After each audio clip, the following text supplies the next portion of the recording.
చెప్తున్నాను మీకు సంక్రాంతికి ఒక నెల ముందర టికెట్ బుక్ చేయండి, టికెట్ బుక్ చేయండి. లేదు, అయిపోతుంది మమ్మీ, మేము చేసేస్తాము. ఇప్పుడు మన ఊరికి పోయేకే ఉండేది 2 బస్సులు, అట్లా ఒక టికెట్ కూడా ఖాళీలే. ఇప్పుడు ఎట్లా పోతాం మనం ఊరికి?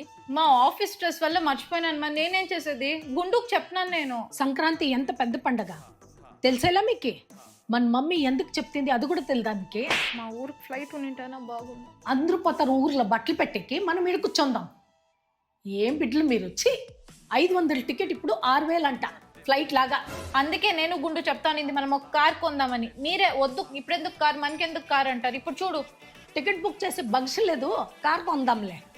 సిగ్గులే చెప్పే కూడా నిజంగా ఇప్పుడు ఎట్లు ఊరికి పోయే చెప్పు. మీరు చేసే పన్ను 1, 2 కాదు. ఇప్పుడు ఎలాగో బస్ ఆప్షన్ లేదు, ఒక పని చేద్దాం. ఎవరెవరి దగ్గర కార్ ఉంది కదా, వాళ్ళని అడుగుమా మనల్ని తొడుకొనిపోమని. నా ఒక్క టికెట్ బుక్ చేసేకి మర్చిపోతుంది. దానికి కావ్యాన్ని మీ కార్లోనే తొడుకొని వచ్చేయండి. సర్లే, చెప్తాను ఆ బిడికి.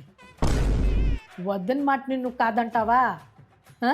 మీ అన్నకి టికెట్ బుక్ చేసాకే మర్చిపోతుంది. మీ అన్నని మీ కార్లో తొడుకొని వచ్చేయండి ఊరికి. సాయి, మీ ఫ్రెండ్కి టికెట్ బుక్ చేసాకే మర్చిపోతుంది. గుండుని మీ కార్లో తొడుకొని వచ్చేయండి ఊరికి. సరే, నువ్వు చెప్తా ఉంటావు కదా మీ ఫ్రెండ్ వస్తూ ఉంది ఊరికి అనేసి, ముగ్గురే ఉండారు వాళ్ళు అని. వాళ్ళకి చెప్పు కొంచెం, నేను కూడా వస్తాను వాళ్ళతో అనేసి. కావ్య బుక్ చేసింది, నన్నే మర్చిపోయించు.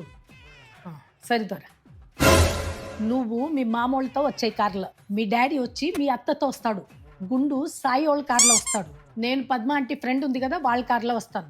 నలుగురు ఊర్లో మీట్ అవుతాం, సరేనా? బ్రౌనీ, ఈ నమ్మకం పైన నేను వదిలేసిపోను. వాడిని నేనే తొడుకొని వచ్చేస్తాను. ఓ ప్లానింగ్, ఓ పద్ధతి, ఓ విజన్ ఎలా ఉన్నారో చూడు.